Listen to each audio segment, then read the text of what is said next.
Kenapa kemudian ini kayak dibuat rumit, terus kemudian jadi nggak ada yang mau tanggung jawab. Semuanya pengecut, semuanya mau cuci tangan, kecuali PDI Perjuangan. Ya untungnya sekali lagi, PDI Perjuangan adalah partai yang berani bersikap, berani menjadi oposisi, dan bahkan ketika menjadi oposisi, tetap disalahkan atas keputusan pemerintah.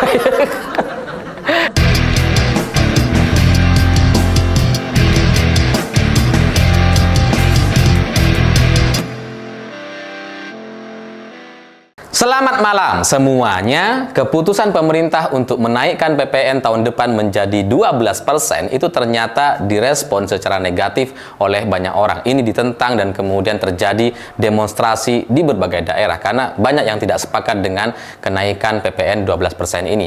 Dan dari sisi pemerintah, ternyata pemerintah ini sangat-sangat pengecut sekali gitu ya. Karena mereka cuma mau enaknya aja gitu.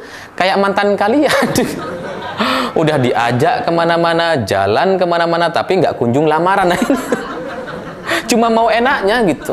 Karena sebelumnya ketika pemerintah coba membangun satu narasi bahwa PPN 12% ini hanya untuk masyarakat menengah ke atas, hanya untuk barang mewah, hanya untuk orang kaya dan sebagainya, ini belum ada penolakan atau belum ada demonstrasi seperti sekarang. Tapi karena kemudian muncul daftar-daftar barang-barang yang juga kena PPN seperti sabun, sampo dan sebagainya, itulah yang kemudian membuat masyarakat jadi bereaksi dan menentang, meminta agar kenaikan PPN 12% ini dibatalkan. Jadi ketika ini sudah terlanjur terjadi gitu ya, terjadi demonstrasi, terlanjur dinaikkan gitu ya, yang sebelumnya pemerintah nampak coba untuk mengelabuhi bahwa ini hanya untuk orang kaya dan sebagainya.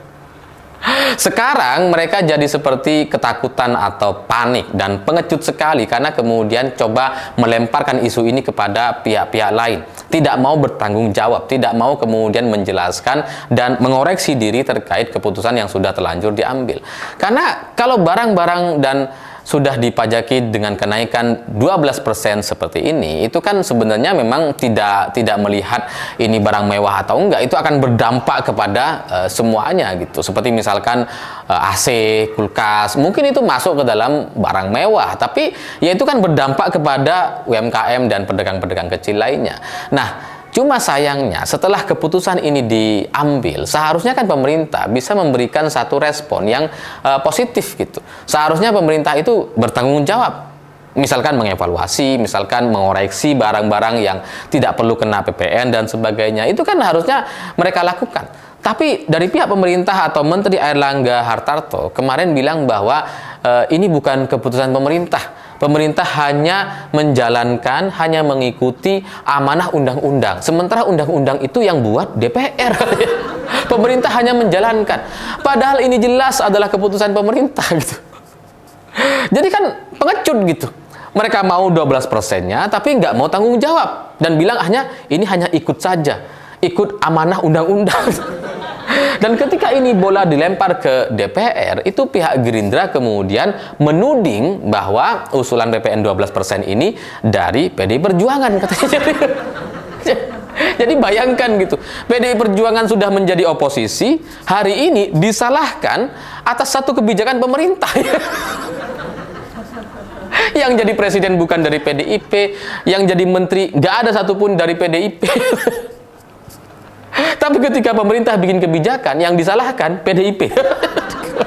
Gimana sih?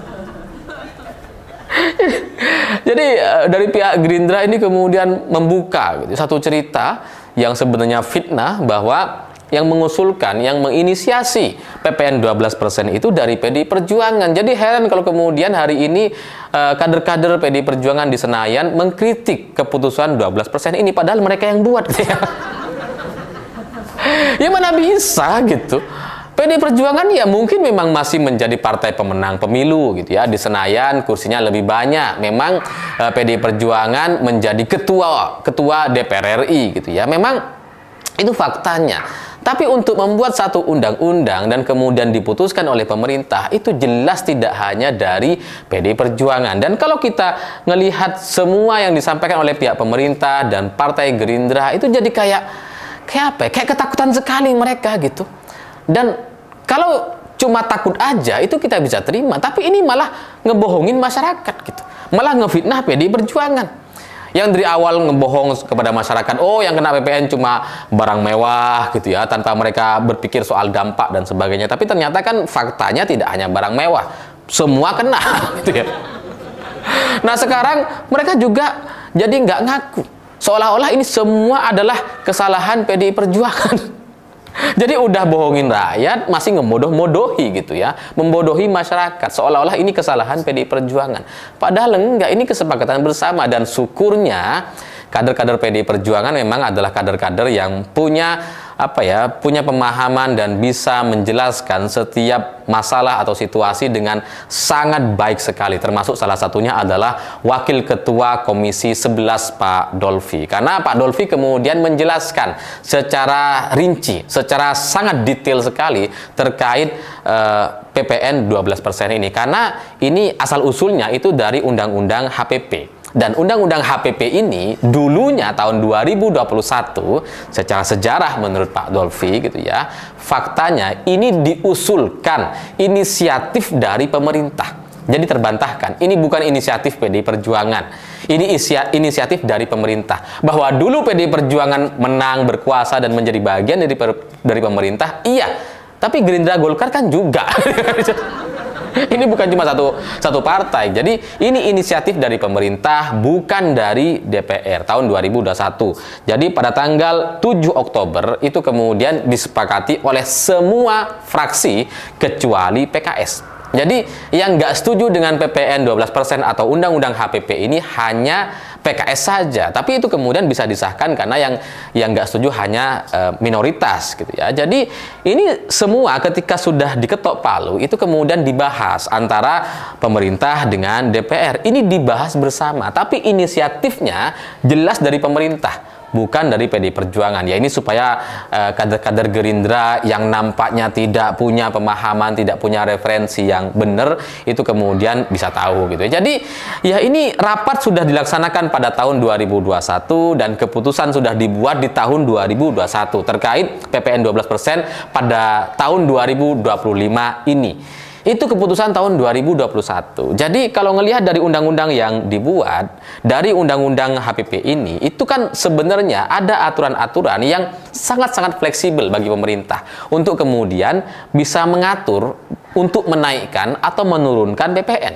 Dan itu juga sudah ditulis tuh aturannya gitu ya, bisa menaikkan sampai 12% atau bisa menurunkan sampai 5%. Jadi kalau pemerintah menilai kondisi ekonomi masyarakat kita, kondisi ekonomi nasional kita tidak memungkinkan untuk dinaikkan, maka ya diturunkan. Tapi kalau memungkinkan untuk dinaikkan, ya pemerintah akan membuat keputusan untuk dinaikkan dan nanti tinggal disetujui oleh pihak DPR. Jadi sebenarnya ini keputusan pemerintah, DPR itu hanya menyetujui saja. Undang-undang yang sudah dibuat oleh DPR dari produk Undang-Undang HPP ini itu dibuat sebegitu fleksibel untuk membantu pemerintah, untuk meringankan pemerintah, untuk membuat pemerintah ini bisa nyaman membuat keputusan setiap tahun tanpa kemudian bikin undang-undang baru karena sudah diatur secara fleksibel gitu.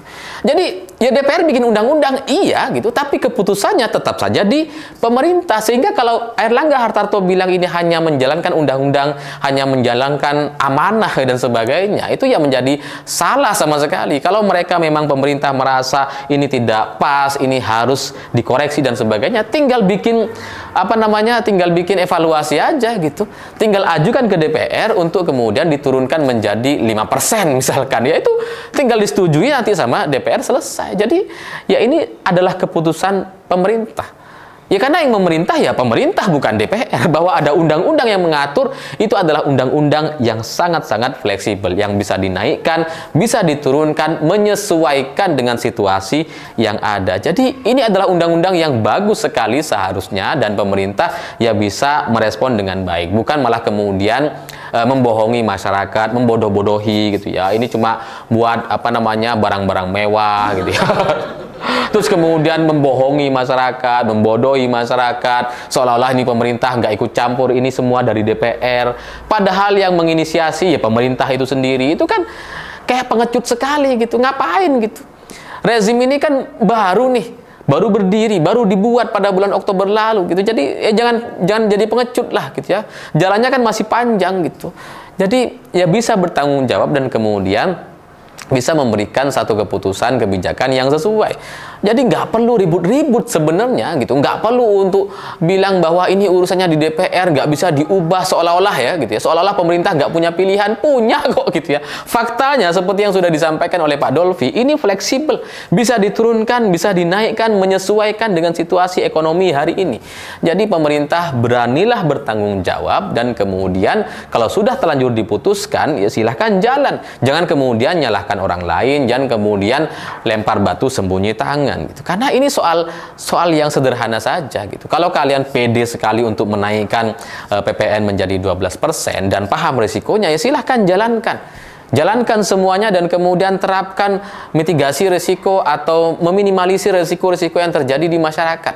Kan sudah dibuatkan katanya paket-paketnya, tapi ya nggak usah nyalahin pihak-pihak lain. Kalau kalian merasa tidak pede dengan demonstrasi yang terjadi, dengan keluhan masyarakat, dengan protes dari para pengusaha dan sebagainya, silahkan diturunkan lagi menjadi tetap 11% atau bahkan juga bisa diturunkan sampai 5%. Jadi ini kan hal yang sederhana saja, nggak usahlah bodoh-bodohi masyarakat gitu ya. Lawang ini ya keputusan kalian yang bikin, kalian yang memutuskan. Lah kok yang disalahin malah PDI Perjuangan.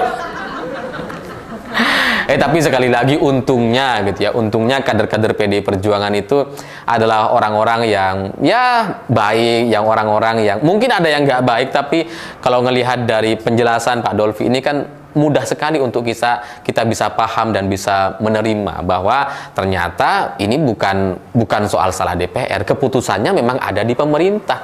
Tetap aja pemerintah yang memutuskan. DPR pembuat undang-undang itu memang tugasnya gitu. Tapi undang-undang yang dibuat tidak mematikan langkah pemerintah, tidak mengharuskan pemerintah untuk menaikkan PPN 12% tahun 2025 mendatang atau bulan depan. Tidak mengharuskan gitu. Masih bisa dievaluasi, masih bisa diturunkan, bisa dikoreksi. Jadi nggak ada patokan sama sekali yang kemudian mengharuskan pemerintah menjalankan ini, enggak gitu. Jadi ya semoga pemerintah mau bertanggung jawab. Kita sih sebagai masyarakat cuma berharap ini tidak ada pembohongan atau membodoh-bodohi lah gitu ya. Kalau memang mau diterapkan, silahkan diterapkan, silahkan lakukan rencana-rencana subsidi dan sebagainya, lanjutin aja gitu. Kalau udah yakin ya silahkan lanjutkan. Kalau nggak yakin silahkan evaluasi, kan sesederhana itu. Kenapa kemudian ini kayak dibuat rumit, terus kemudian jadi nggak ada yang mau tanggung jawab. Semuanya pengecut, semuanya mau cuci tangan, kecuali PDI Perjuangan. Ya untungnya sekali lagi PDI Perjuangan adalah partai yang berani bersikap, berani menjadi oposisi, dan bahkan ketika menjadi oposisi tetap disalahkan atas keputusan pemerintah. Itu kan nampak begitu powerful sekali PDI Perjuangan ini gitu. Pemerintah yang bikin aturan, pemerintah yang memutuskan, yang salah PDI Perjuangan. Ya, tapi di tengah kelucuan ini semoga ada hikmahnya gitu ya. Semoga kita semua bisa mengerti dan memahami bahwa PDI Perjuangan pernah memimpin, pernah berkuasa di pemerintahan, pernah mengantarkan kadernya menjadi presiden, iya itu 10 tahun yang lalu. Tapi ini rezim sudah berbeda, presiden sudah berganti, sudah orang lain, sehingga jangan semua keputusan pemerintah kemudian mau disalahkan kepada PDI Perjuangan.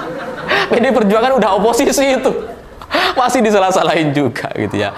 Ambillah tanggung jawab. Dan bagi Partai Gerindra ya mungkin ini tidak mudah gitu ya, menjadi partai pemenang, bukan pemenang ya, partai yang punya presiden gitu ya, ketua umumnya jadi presiden, memang tidak mudah, dan pasti mereka akan menjadi satu titik sasaran atas kekesalan banyak pihak gitu, karena memang presidennya adalah Prabowo, ketua umum Partai Gerindra.